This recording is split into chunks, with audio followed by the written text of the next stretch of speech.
வணக்கம். உங்கள் அபிமான அனந்தலை வாழ் ஜோதிடர் வேலாயுதத்தின் நன்றி கலந்த வணக்கத்தை தெரிவிச்சுக்கிறேன். இந்த பதிவு எதுக்காகனா 2/6/2026 அன்று நடைபெறுகின்ற குரு பகவானுடைய பெயர்ச்சி மிதுன ராசிக்கு எவ்வாறு உள்ளது. மிதுனத்தை பொறுத்த வரைக்கும் ஜென்மத்தில் இருந்த குரு பகவான் இப்பொழுது இடம்பெயர்ந்து 2ஆம் இடம் என்று சொல்லக்கூடிய கடகத்துக்கு இடம்பெயர்கின்றார். ஸ்தான பலம் பெறுகின்ற அமைப்பு, உச்சம் பெறுகின்றார். மனைவியின் உடல்நலத்திலையும் தாயார் உடல்நலத்திலையும் நாம அக்கறை எடுத்துக்கக்கூடிய காலம். வேலை சார்ந்த விஷயங்கள் ஒரு மாதங்கள் கொஞ்சம் முன்ன பெண்ண இருக்கையா இருக்கிற உண்மையை சொல்லிடுறேன். ஆனா அதுக்கப்புறம் உங்கள் வாழ்வாதாரத்தில் இருந்து வந்த பிரச்சனை, குடும்பத்தில் ஏற்பட்டு வந்த பிரச்சனை அனைத்தும் விலகும். நீங்க ஒரு பெரிய ஜாம்பவானா மாறுறதுக்கான காலமாக இந்த காலம் நம்மளுக்கு இந்த 2026 நடைபெறுகின்ற குருபெயர்ச்சி வாழ்வியல் மாற்றம் ஏற்றத்தை தருகின்ற ஆண்டாக ஆறும். அதுவும் இல்லாமல் அவருடைய பார்வைக்கான மதிப்பு உண்டு.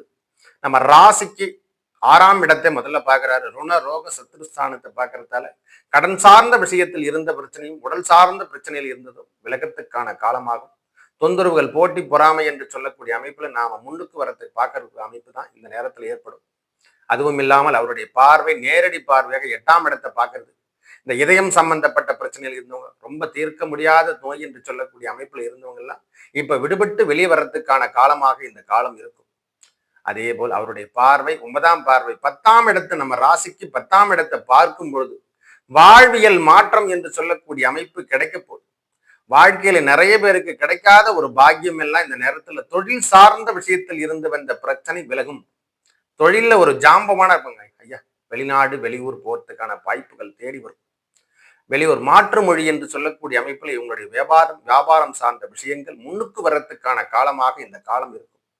ஒரு பெரிய முயற்சி எடுத்து அதுல பெரிய வெற்றி பெற்று அதாவது ஒழிக்கின்ற அமைப்பாக மாறப்படுறாங்க. இது வரைக்கும் நான் ஏதோ வாழ்க்கையை வாழ்ந்துட்டையா அப்படின்னு சொன்னவங்க எல்லாமே மிதுன ராசிகாரங்களுக்கு இனி வாழ்வியல் மாற்றம் என்று சொல்லக்கூடிய அமைப்பு இவருடைய 10ஆம் பார்வை நேரடியாக 10ஆம் இடத்தை பார்க்குது பாருங்க.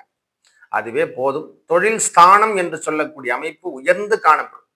ஐயா, இதுக்கப்புறம் 12 ஆண்டுகள் ஆகும் அவருடைய வாழ்வாதாரத்தில் இருந்து வந்த பிரச்சனையை நீக்கிறதுக்கான அமைப்பு என்று சொல்லும். நாம் தேடினாலும் கிடைக்காத ஒரு பொன்னான காலம். இந்த பொன்னவன் மன்னவன் என்று சொல்லக்கூடிய அமைப்புல இருந்தவங்களுக்கு அனைவருக்கும் இது ஒரு ஜாக்பாட் அடிச்சாத போல இந்த மிதுனராசிகாரங்களுக்கு வாழ்க்கையை வெற்றி ஸ்தானத்துக்கு உச்சத்துக்கு எடுத்து செல்லுகின்ற காலம் என்று சொல்லுவோம். இதயம் சம்பந்தப்பட்ட பிரச்சனையில, நுரையீரல் சம்பந்தப்பட்ட பிரச்சனையில் இருக்கிறவங்களுக்கு எல்லாம், உடல் சம்பந்தப்பட்ட பிரச்சனை, நரம்பியல் சம்பந்தப்பட்ட பிரச்சனை விடுபட்டு வெளியே வர்றதுக்கான ஆக மொத்த நோய் நொடிகளும் துன்பத்திலிருந்து விடுபடுகின்ற அமைப்பாக மாறும். நல்லவை அனைத்தும் வந்து சேரும். நல்லதே நடக்கும். நன்றி, வணக்கம்.